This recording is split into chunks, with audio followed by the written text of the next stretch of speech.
Cette semaine dans la LNH, la glace a encore tremblé. Un champion qui atteint les 1000 points, un retour plein d'émotions à Boston, un nouveau record pour Ovechkin et nos Canadiens qui continuent à surprendre tout le monde. Bonjour et bienvenue dans l'Actu Glace numéro 3, ton actualité hockey de la semaine tous les dimanches.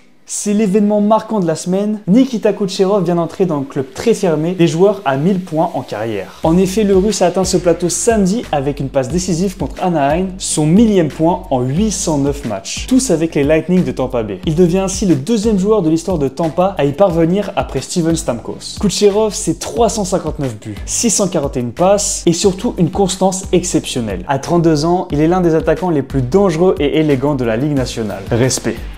Moment fort de la semaine, Brad Marchand a refoulé la glace du TD Garden, mais cette fois sous les couleurs de la Floride. Ouais, après 16 saisons et plus de 1000 matchs avec Boston, l'ancien capitaine est revenu en adversaire. Le public a réservé une ovation émotive, mêlée de nostalgie et d'incrédulité. Marchand restera toujours un symbole des Bruins, vainqueur de la Coupe Stanley en 2011, 5e meilleur pointeur de leur histoire, mais comme souvent dans le hockey, les destins changent. Les pages se tournent et une nouvelle s'écrit sous le soleil de Floride.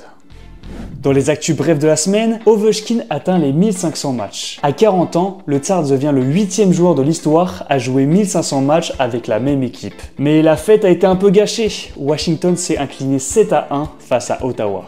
Du côté de Boston, après 6 défaites de suite, les Blues ont enfin renoué avec la victoire contre Colorado 3-2 grâce à leur gardien Swayman, auteur de 31 arrêts. Et attention à Calgary, les Flames n'ont gagné qu'un seul match sur 9, la crise couvre.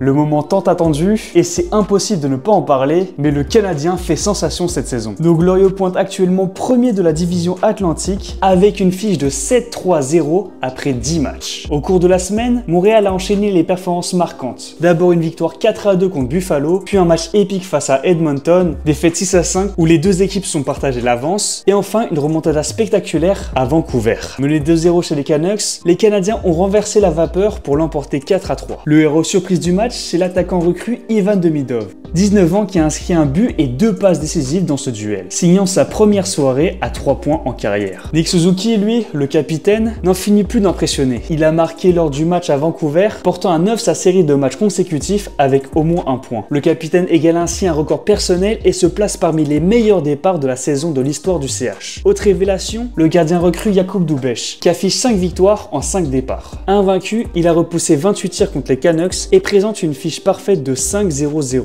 Seule ombre au tableau, la blessure de Patrik Laine. En effet, l'attaquant finlandais, acquis l'an dernier, s'est fait opérer pour une hernie sportive et sera écarté de la glace pendant 3 à 4 mois. Un coup dur pour l'offensive montréalaise. Laine n'avait joué que 5 matchs cette saison avant d'être stoppé net. Malgré cela, le CH montre une profondeur encourageante et Martin Saint-Louis parvient pour l'instant à tirer le meilleur de son groupe. À surveiller, le prochain voyage à Seattle et la capacité de l'équipe à garder cette première place face à la concurrence féroce de l'Atlantique. Cette semaine, notre joueur de la semaine, c'est Dylan Larkin. Nommé première étoile de la LNH, il a livré une performance éclatante. 4 buts et 5 passes en 4 matchs, pour un total de 9 points et un différentiel de plus 7. Leader exemplaire, Larkin a porté son équipe autant à 55 qu'en avantage numérique. Plus qu'un simple bon départ, il envoie un message clair. Détroit est de retour parmi les grandes équipes et son capitaine montre l'exemple. Mention spéciale à Seth Jarvis. En effet, l'ailier des Hurricanes continue d'impressionner avec 4 buts gagnants en 5 matchs, une régularité rare pour un jeune joueur, et à Mike Matheson, le défenseur québécois qui réalise un début de saison XXL, solide dans sa zone, impliqué offensivement et buteur décisif en prolongation contre Calgary. Matheson, c'est la pierre angulaire du CH, discret mais indispensable.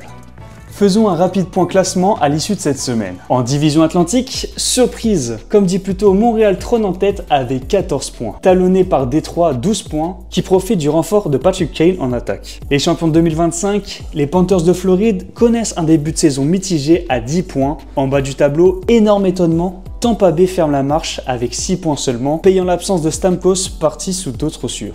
En division métropolitaine, New Jersey est devant avec ses 14 points, portés par Jack Hughes et sa jeune garde. Mais Pittsburgh, 13 points et la Caroline, 12 points, sont au coude à coude. Washington suit de près, malgré sa claque subie à Ottawa, à noter le début de saison discret des Rangers de New York, dernier ex-aequo avec Columbus, 8 points.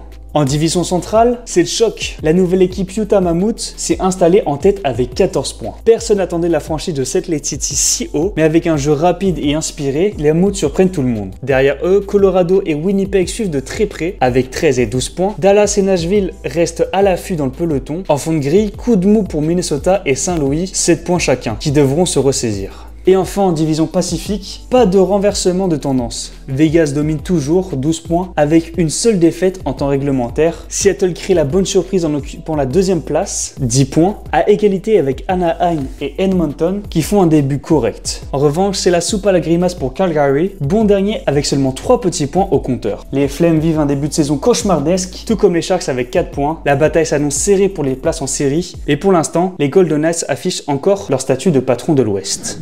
Avant de se quitter, place au défi des experts. Question du jour. Alex Ovechkin est devenu le 8e joueur à disputer 1500 matchs avec la même équipe. Selon toi, quel joueur a disputé le plus grand nombre de matchs avec la même équipe dans l'histoire de la LNH? Comme d'habitude, j'épinglerai la première personne qui trouve la réponse en commentaire. Merci d'avoir suivi ce 3e Actu Glace. On espère ce format vous plaît toujours autant. On se revoit dimanche prochain pour un nouvel épisode. D'ici là, n'hésitez pas à liker cette vidéo, à vous abonner si ce n'est pas déjà fait et à la partager à vos potes. Et sur ce, portez-vous bien et à dimanche.